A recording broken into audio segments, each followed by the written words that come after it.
अस्सलाम वालेकुम। बेटा आपने पूछा है सेल्फ हायरिंग के बारे में और कहा है कि इसको एक्सप्लेन कर दें, इसकी टैक्स जो है ट्रीटमेंट बताएं। अच्छा देखिए, सेल्फ हायरिंग कहते किसको है? सेल्फ हायरिंग कहते हैं एक ऐसी सिचुएशन को जिसमें एक एम्प्लॉयर अपने एम्प्लॉय को कॉन्ट्रेक्चुअली ओब्लाइज्ड है या उस पर बाइंडिंग है, क्योंकि उसने कॉन्ट्रैक्ट साइन किया है कि उसको वो अकोमोडेशन प्रोवाइड करेगा। मगर सिचुएशन ये है कि जिस एम्प्लॉय को अकोमोडेशन एम्प्लॉयर ने देना है उसके पास अपना घर भी है। अब एम्प्लॉय ने उसको कहा कि जी आप मुझे अकोमोडेशन तो दोगे? उसने कहा जी बिल्कुल मैं आपको दूंगा। तो एम्प्लॉय ने कहा कहाँ से दोगे? बंदा कहते हैं जी मैं एम्प्लॉयर हूँ, मेरी मर्जी। कहते नहीं सर बताएं, क्योंकि मेरे पास हाल है।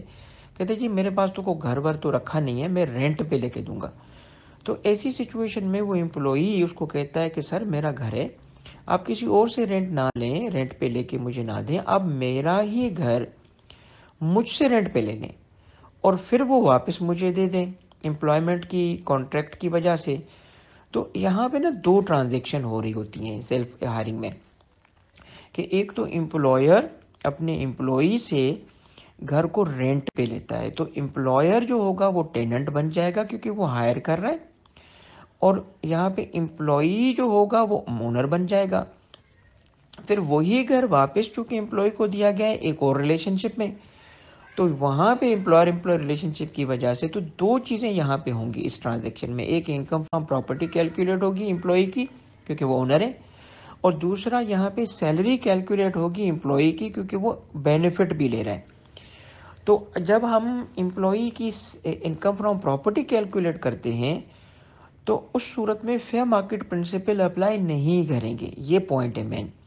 लेट सपोज कि उस घर का फेयर मार्केट रेंट चल रहा था कोई 60,000 रुपये, और एम्प्लॉयर को उसने घर रेंट पे दिया है 40,000 रुपये का, तो हम उसमें 60 नहीं लेंगे, 40 लेंगे, क्योंकि हमें कहा गया था कि जहाँ भी एम्प्लॉयर एम्प्लॉय रिलेशनशिप होगा, जहाँ दो रिलेशनशिप एक साथ हो, एम्प्लॉयर एम्प्लॉय रिलेशनशिप भी हो और वही लोग वो ओनर और टेनेंसी रिलेशनशिप में भी हो, तो फिर fair market principle income from property पे नहीं लगता।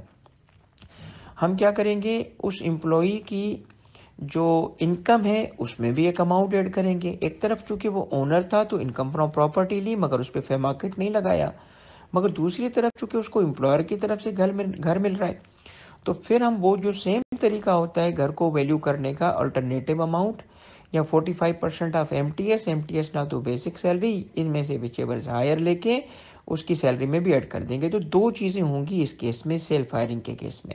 दोनों मैंने एक्सप्लेन कर दी।